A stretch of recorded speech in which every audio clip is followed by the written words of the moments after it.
Malcolm X. I think a lot of people are confused by the new Arabic name, El Hajj Malik El Shabazz. I've always had the name on my passport, Malik El Shabazz, only I only used it in the Muslim world. Well, Hajj is a title that is given to any Muslim who makes the pilgrimage to Mecca during the official Hajj season. Well, will you now use Shabazz and drop X? I'll probably continue to use Malcolm X and I'll probably use it as long as the situation that produced it exists. You don't feel that Shabazz takes the place of X? My going to Mecca and going into the Muslim world, into the African world, and being recognized and accepted as a Muslim and as a brother may solve the problem for me personally. But I personally feel that my personal problem is never solved as long as the problem is not solved for all of our people in this country. So I remain Malcolm X as long as there is a need to protest and struggle and fight against the injustices that our people are involved in this country. Are you prepared to go into the United Nations at this point and ask that charges be brought against the United States for its treatment of American Negroes? Oh, yes. Please. I think you're right in my chair. The audience will have to be quiet.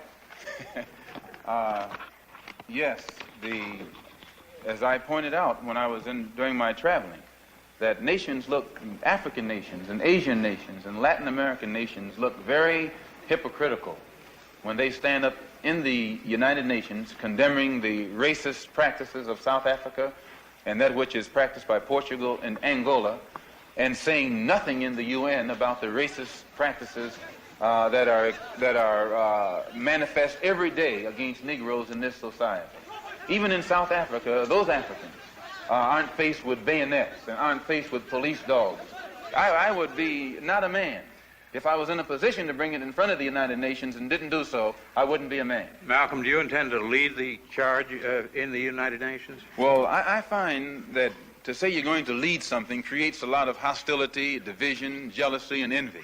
I hope to work with any group of leaders or any group of organizations to do whatever is necessary to see that this problem is brought before the United Nations. Have you had any commitments from any nations in Africa to support you in such a move? I would rather not say at this time.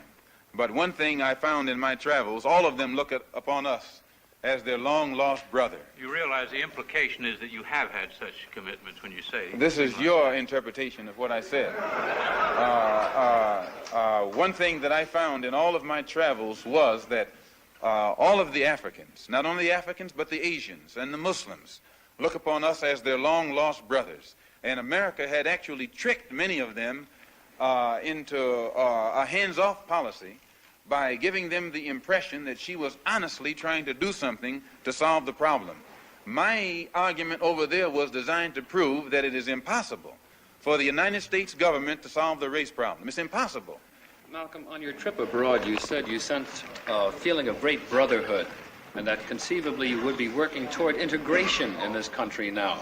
At least this is what you're reported to have said. Have you any comment on it? I don't think that I ever mentioned anything about working toward integration. They haven't even got integration right here in New York City. You have worse integration problems in the North than they have in the South. So if it doesn't work if you can't bring about integration in New York City as international, cosmopolitan, up-to-date as it's supposed to be, you will never get integration anywhere else in the country. Are you prepared to work with some of the leaders of the other civil rights organizations? Certainly. We will work with any groups, organizations, or leaders in any way, as long as it's genuinely designed to get results.